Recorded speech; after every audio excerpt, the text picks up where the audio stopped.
Welcome, and thank you for joining me. Tonight, we'll journey back through time into the quiet shadows of medieval Europe, where secrets passed in silence and stories were never written down. This is a gentle reflection on the life of a spy during those distant days, told not with urgency but with peace, and meant to ease your mind into rest. If you enjoy these quiet journeys through the past, leave a like and feel free to share in the comments where you're listening from. I'd love to know. So settle in, breathe slowly, and let the soft rhythm of history carry you towards sleep. In the long-shadowed corners of medieval Europe, where whispers held more weight than swords, a different kind of figure moved unseen. Not a knight in armor nor a monk in robes, but someone softer in presence, a watcher, a listener, a bearer of secrets. This was the spy, known to few, trusted by fewer, and hidden in plain sight. The world of the Middle Ages was a landscape of shifting loyalties and quiet rivalries. Kingdoms bordered one another with unease. Lords and barons balanced power through marriage, land and silent understandings. Yet beneath the formal treaties and bannered parades lay another network, a threadbare web of information, held together by men and women who passed quietly between villages, castles and camps. To be a spy was not always glamorous nor even safe. It was a life marked by caution, patience and silence. One did not announce their craft. They lived behind roles, merchants, pilgrims, scribes, wandering musicians. Some moved between courts as envoys, others posed as laborers or servants. They watched, they listened, and when the moment came, they passed what they knew to those who needed it. This particular spy was nameless in most records, forgotten by time, as many were. But once he walked the narrow roads of the continent, from the misty forests of the north to the sun-dappled vineyards of the south. He did not wear a cloak of mystery, nor carry exotic tools. His most important weapons were memory, observation, and the ability to become ordinary. He was not young, but not old. His face was plain, his speech measured. He rarely raised his voice, never lingered too long. In towns, he was the quiet guest at the inn, who asked simple questions and paid in coin that matched the region. In courts, he bowed when spoken to, and kept his gaze lowered. In taverns, he listened more than he spoke. His strength lay in what he noticed and what he remembered. The spy did not work for glory. There were no medals, no songs, no honors. He worked because he was asked and because he understood the value of knowledge in uncertain times. His days were filled not with action but with subtlety, watching which banners flew at a distant keep, noting the movements of guards at dusk, overhearing which merchant had met with which lord behind closed doors. He slept lightly, never fully at ease. He carried only what he needed, documents hidden in seams, coins divided and concealed. His journal, small and ink-stained, was filled with careful notations written in a cipher few could read. He traveled with the seasons, disappearing from one place just as questions began to form. And yet, in the quiet of those days, there was peace. He moved without drawing attention, and in that stillness found purpose, not as a hero or villain, but as a silent presence in the margins of history, holding together, piece by piece, the fragile truths that shaped kingdoms.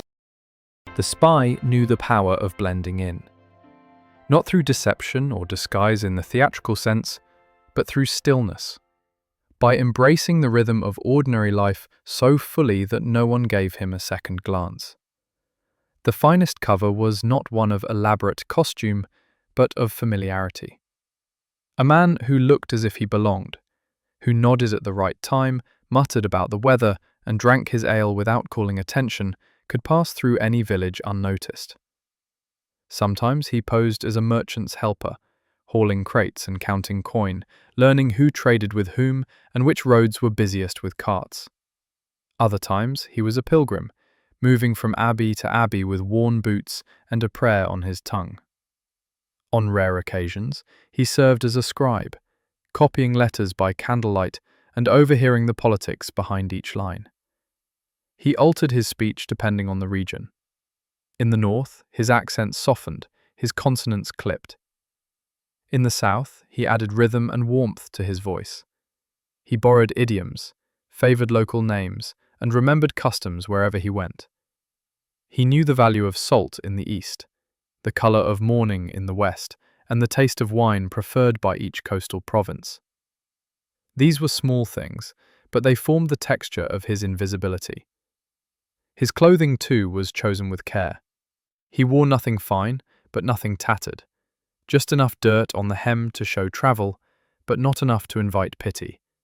He stitched hidden pockets into his sleeves, wore wool in the cold, linen in the heat. Everything he carried had purpose: needles and thread, dried bread, a stub of charcoal, a sliver of flint. And, above all, silence. He had a name for every town, sometimes Tomas, other times Ullen. Once, for nearly half a year, he was known as Brother Hildrick, a lay servant at a small monastery near the mountains. No one there suspected. He rose early with the bells, scrubbed floors with vinegar and straw, and helped copy pages of scripture by lamplight. When he left, it was during the night, with a letter sewn into his satchel and a single apple taken from the cellar. There was comfort in these disguises, not because they gave him identity, but because they freed him from the need to explain. He became what others expected to see: a helper, a brother, a guest. In becoming many things, he protected the one thing that truly mattered: his purpose. And that purpose was not always grand. Sometimes it was a simple message passed between hands. Other times it was a single observation, quietly noted. Which flag flew from the tower? Who sat beside whom at supper? What ships had arrived from across the sea? These were not battles. They were threads. And the spy was the one who carefully wove them. The spy spent much of his life at the edges of things: edges of rooms, edges of crowds, edges of conversations not meant for him. He was not a man who sat at the center. He lingered in the corners, where silence pooled and the world forgot to guard its secrets. In castles he moved like a shadow, not among nobles but among their servants. He helped in kitchens, carried firewood, and swept cold stone floors. He became part of the background, present but unremarkable. And from these quiet spaces he listened, not just to words but to tone, to pauses, to glances exchanged when names were spoken. He knew that meaning often lived between the lines. The language of power was not always spoken directly. Lords rarely announced their intentions aloud. Instead, they revealed them in questions repeated, names left out, or sudden changes in tone. A merchant who once dined weekly at a lord's table might be absent for a month. A captain might leave without formal send-off. Small things, barely noticed except by someone trained to see them. At inns and taverns, he chose his place with care. Near the hearth with his back to the wall, he sipped slowly, never drank to excess, and listened not only to those speaking loudly, but to those who grew quiet when the door opened. He learned who travelled where, who had gone missing, who had suddenly come into coin. He listened with patience, knowing that a careless word spilled in warmth might mean more than a carefully written letter. Even among common folk, the spy paid close attention. Gossip travelled far and fast in the mouths of traders, washerwomen, and blacksmiths. Rumours about shifting borders, military musters, or the strange behaviour of travelling nobles often arrived in the village long before any banner changed. Most dismissed such talk as idle chatter. The spy did not. He knew that power, like smoke, often gave its scent before its flame. He also listened to silence. When a question caused someone to pause too long, when laughter fell flat, when a face changed expression before the mind caught up. In these gaps, truth often lay hidden. His was not a world of urgency, but of stillness. He did not rush to conclusions. He collected fragments, then waited. In time, they aligned, like stars forming a constellation only visible to those who knew where to look. Listening was his craft. Not for amusement, not for control, but for clarity. He listened not to manipulate, but to understand, and in that understanding he served a quiet, steady role, shaping the course of things, not by force, but by knowing. The spy did not deal in treasure nor in swords. What he carried was often lighter than parchment and far more valuable. Information, folded into quiet symbols, written in a hand known to none but a few, or spoken in passing phrases that seemed like nothing at all. A glance, a nod, a single coin placed just so. These were his tools. Messages came in many forms. Some were written in ink, disguised as prayers or recipes. Others were hidden in plain sight, small knots tied in wool, a petal tucked between pages, a wax seal bearing an uncommon mark. The spy had learned early on that the most powerful words were the ones that did not appear to be important. A name mentioned at the end of a letter, a travel date buried in a trade manifest, a route drawn faintly beneath a sketch of a falcon. He carried these messages not only in script, but often in memory. To commit something to paper was always a risk, so he trained his mind to hold what was vital: names, numbers, phrases, routes. He whispered them silently on long walks, fixing them in rhythm and breath. Sometimes he would carry a single phrase across borders, repeating it under his breath like prayer until it reached the ear it was meant for. Delivery required care. Some messages were passed in inns, others at market stalls, a coin dropped into the hand of a cloth seller, a question asked at a monastery gate. He never lingered, he gave what was needed and then moved on, blending once again into the crowd unnoticed. What he carried might tip the balance of a war, or it might mean nothing at all. That was not his concern. His task was to carry it, clearly and without delay. In cities, he visited places few noticed: bookbinders, bell ringers, herbalists. In small towns, he watched for signs: a red thread in a window, a lantern hung during daylight, a dog without its master. Each message, each contact was part of a network known only to a handful. It had no center, no single leader. It lived through trust and silence. Sometimes he received messages as well, slipped under his cup, tucked inside bread, hidden in the binding of a borrowed book. He examined each carefully, then disposed of it without trace. Fire was his friend, water too. But more often, memory served better than ink. The fewer artifacts, the safer the message. He never wrote his own name, he signed nothing. Even his contacts did not know where he would go next. And that was how it had to be, for in this world of shadows, the message mattered more than the messenger. In this delicate web of silence and movement, he found a strange kind of peace. His work was quiet and it suited him. Like a wind passing through tall grass, he left no mark behind. But those who listened closely might sense he had been there. Loyalty for the spy was never loud. It did not shout from ramparts or shine from banners. It lived in silence, in the quiet choices made without witness, in words withheld, in secrets kept faithfully tucked behind the eyes. His allegiance was not painted on his chest, nor carried in a sigil. It was woven into the small, invisible moments that shaped the days he lived.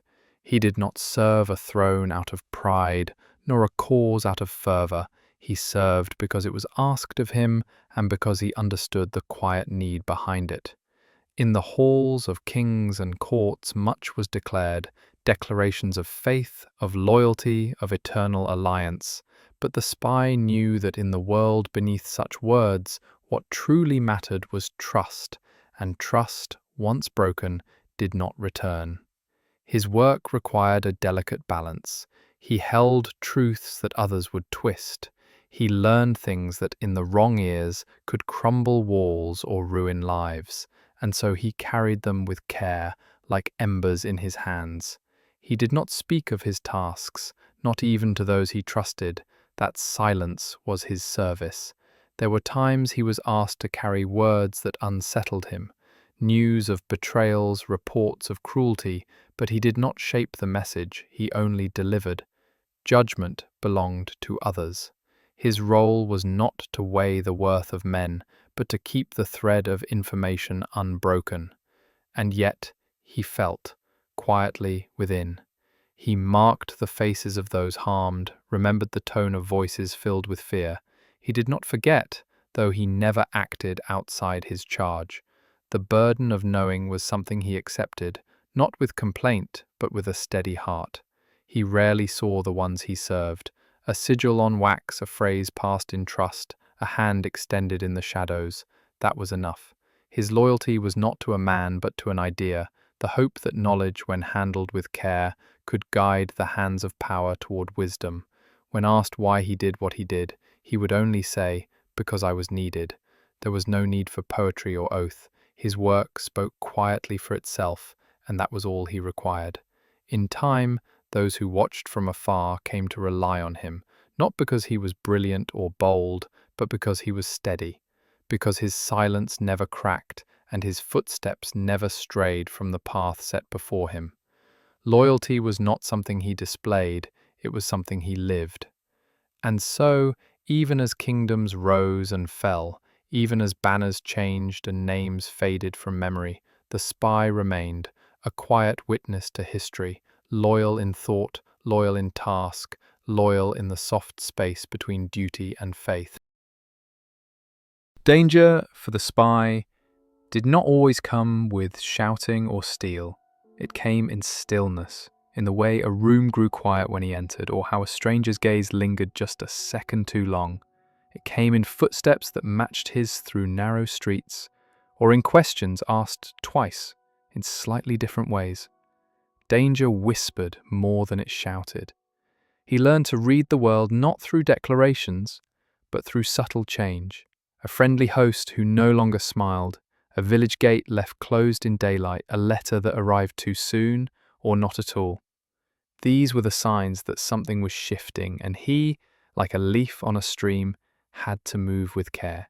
He never carried weapons, not because he lacked skill, but because they drew notice. His safety lay in his presence, or lack of it. He avoided conflict by never being in the wrong place at the wrong time. He crossed paths silently, left rooms before tension ripened. He watched others more than he let others watch him. But danger still found him. Once, in the stone courtyard of a coastal town, a question was asked too sharply. "Where did you say you were from?" It was followed by silence that stretched a little too long. He answered without pause, his voice steady, his face calm. He named a place, described a street, offered the name of a butcher he had once passed. The moment passed, but for days afterward, he moved with greater care. Another time, he sensed it before he saw it. A man trailing him quiet, but not practiced. A brief glance reflected in a tavern's cracked window. He changed his path, veered into alleys, disappeared behind carts. When he reached the chapel where he was to pass his message, he left nothing but a folded scrap hidden in a candle box. Then he vanished into the hills until the air felt clear again. There were rumors of spies who were caught. Some were questioned, others hanged. A few simply disappeared. He knew these stories well. They were not told to frighten, but to remind. His work lived only so long as he remained unseen. And so, he respected the stillness, the subtle cues, the quiet alerts whispered by the world itself. Each morning, he woke with a soft breath and let the silence settle before moving. He watched the wind in the trees, the way animals behaved, how people held themselves in markets and halls. The world always spoke. Danger, when it approached, disturbed the rhythm. He had only to notice. He did not fear death, but he understood the cost of carelessness, not only for himself, but for those who received what he carried. Each step was taken not with fear, but with attentiveness. Each silence was observed with care. And so, he walked through danger as if through a fog, not rushing, not stopping, but moving gently, quietly, until it thinned. There were times when the spy sought shelter, not just from rain or suspicion, but from the weight of his thoughts. In those moments, he often turned to the quiet halls of a monastery. Not to pray, though he sometimes did, but to listen, to rest, and to watch the subtle exchange of knowledge behind cloistered walls. The monastery was its own kind of world, timeless, structured and still.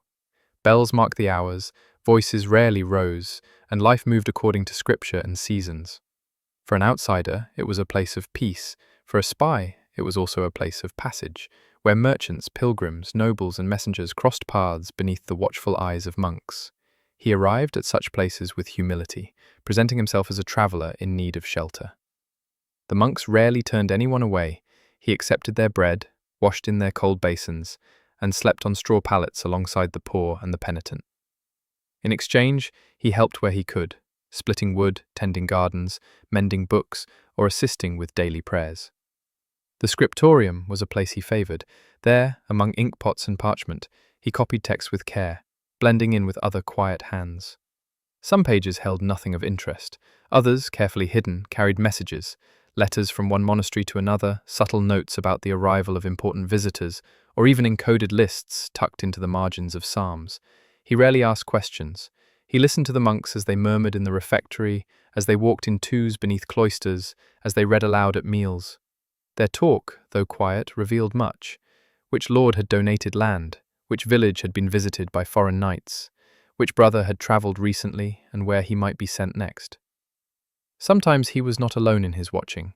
A monk might study him too, with knowing eyes behind a gentle expression. These men, often older, sometimes guessed what he was, but they said nothing. They had seen many like him pass through over the years, men with plain speech and steady gazes, who stayed for a few nights, worked with care, and vanished by the next bell.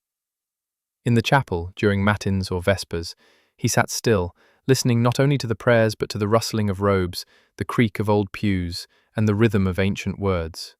There was safety here, not from the world but within it. A pause in his long walk, a space where the weight of his silence could rest. He always left without ceremony, before dawn, carrying nothing that marked his time there. And yet, in the hush of the monastery, he gathered more than rest. He gathered patterns, names, movements, small pieces of a larger tapestry he helped to keep woven. Friendship, for the spy, was something worn with care, like a well-fitted cloak, not false, but not fully unguarded either.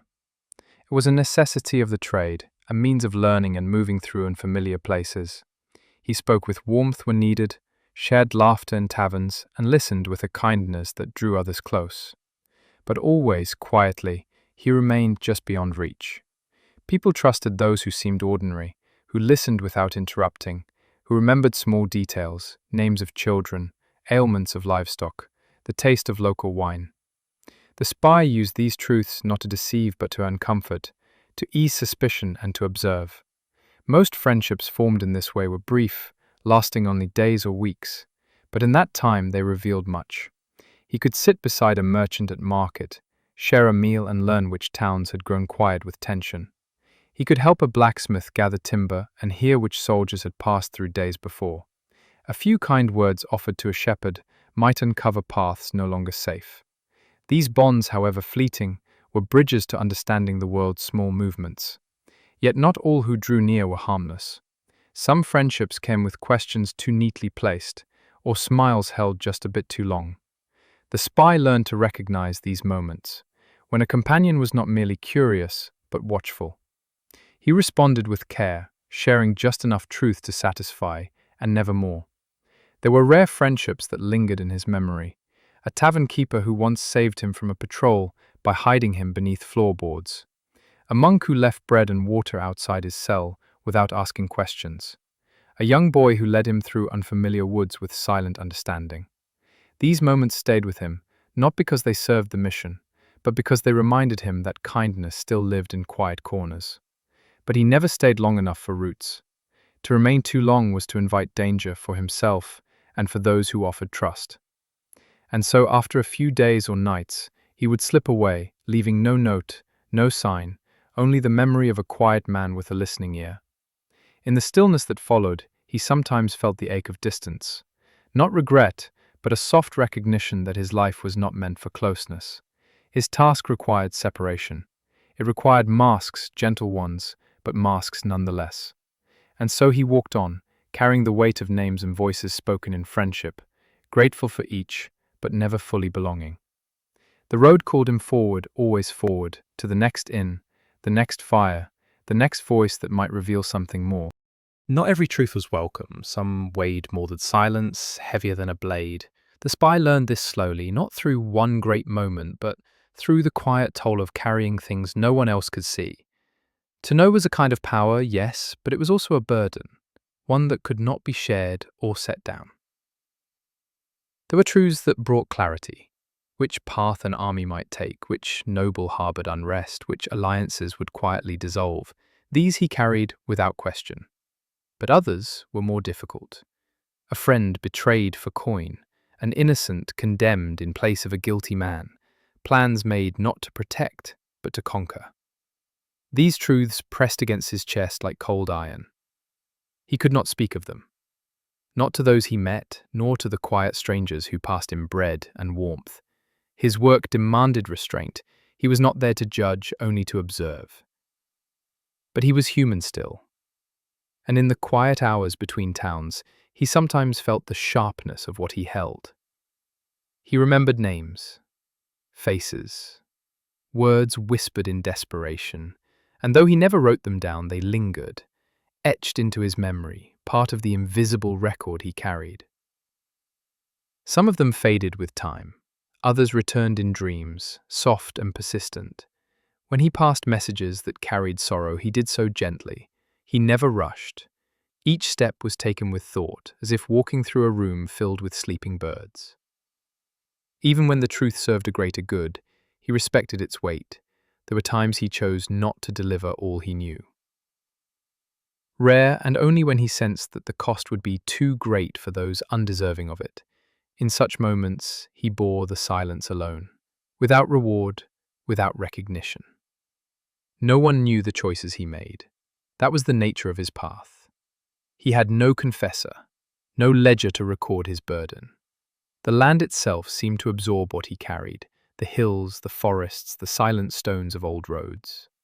In these quiet spaces, he let his thoughts wander, not to forget, but to soften the sharpness of knowing. To outsiders, he was calm, steady, untroubled. But within, he held layers of truth folded carefully upon one another. Not all were dark, but many were heavy.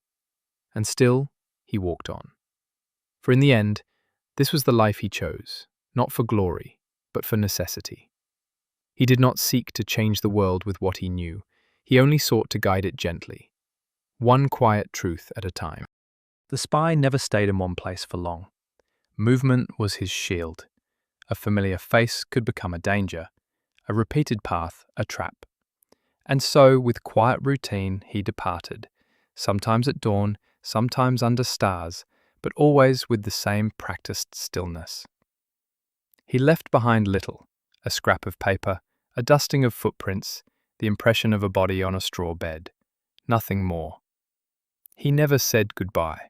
It was safer that way. The people he met might remember a name, a gesture, a brief kindness, but not a story. He belonged to no one and no place. Each departure brought a new beginning, a new town, new clothes, a new name spoken softly to innkeepers and gate guards. He knew the routes that avoided notice, the lesser-used roads, the woodland paths, the shepherd trails across hills. He moved like fog, not rushed, not slow, simply present and passing through. There were risks in travel, even in solitude. A wrong turn could lead to a bandit's ambush. A curious soldier could ask one question too many. He kept his stories simple, his possessions few. A coin pouch divided, a letter hidden beneath a heel, a knife tucked where it would not be seen. But more than these, he relied on awareness. The land itself told him much. He read the signs as a farmer might: broken twigs, worn grass, smoke in the distance. He trusted animals, the way birds fled or dogs stiffened. He watched how travelers moved, nervous, eager, too quiet. In all these things he found direction and caution. But the journey was not only outward. With each step, he stepped deeper into his own silence. Alone on a forest path or crossing a frozen river, he often reflected, not in sorrow, but in quiet measure. He thought of what he'd seen, the words passed, the faces briefly known. He held them gently, knowing he would soon move beyond them. In winter, travel was slower. He huddled beneath cloaks, sought barns or shrines for shelter. In summer, he moved through fields of wheat and forests bright with birdsong. Each season carried its own rhythm, and he adjusted himself accordingly, like a reed bending to the wind. He left not out of fear, but duty. There was always another place in need of listening, another message to carry, another quiet change unfolding just beneath the surface. His path was long, but it was never aimless.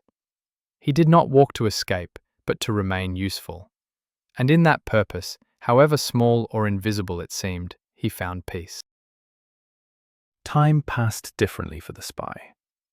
Not marked by harvests or feast days, but by the soft accumulation of memory.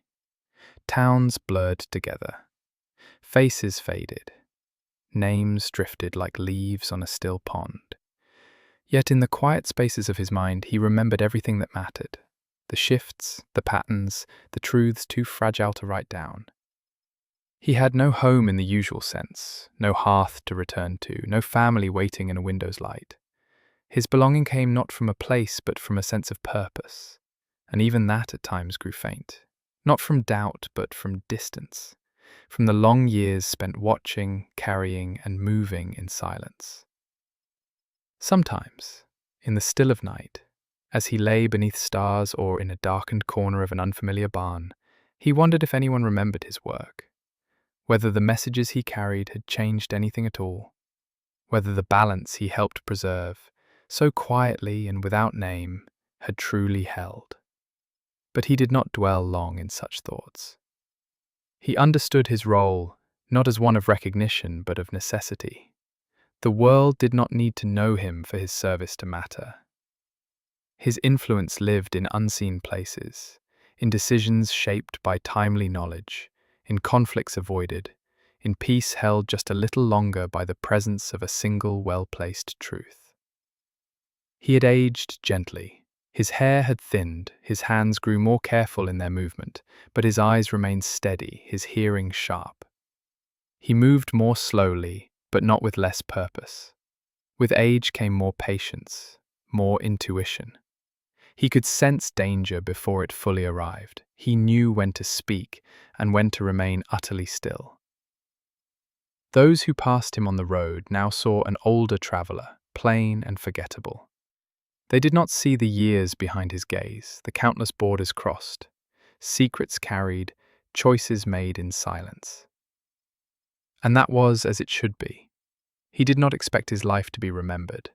He had no descendants to pass along his name, no grave waiting beneath a carved stone. But in the quiet of the forest, in the hush of cloistered halls, in the pause of a question left unasked, there were echoes of him. He found peace in this, knowing that his life had been one of careful meaning, even if unnoticed.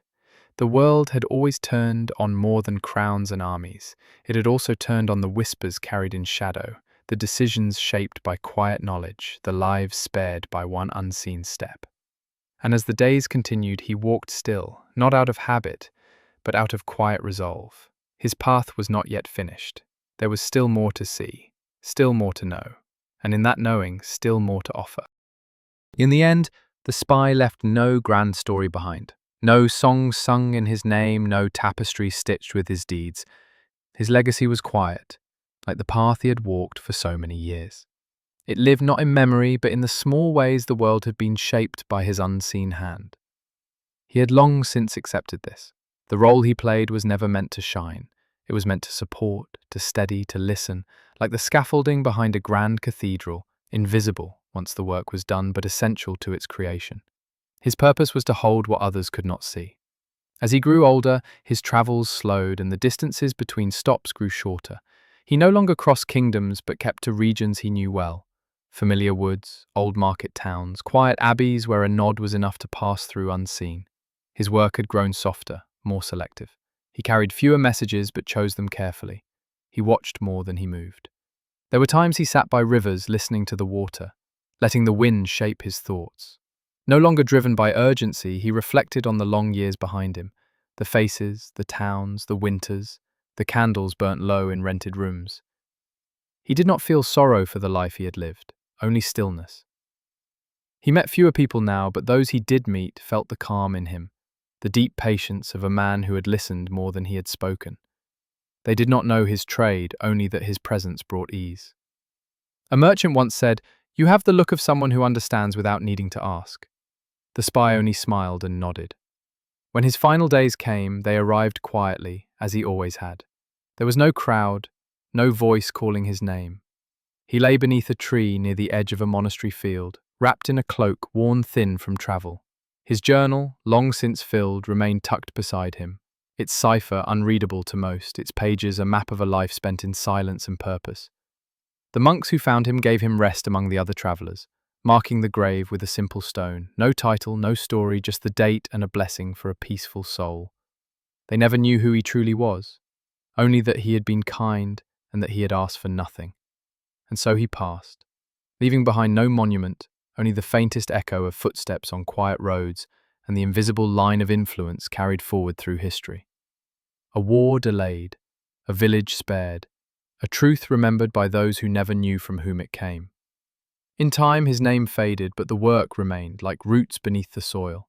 Strong, silent, unseen, and the world in small, unknowing ways was better for it.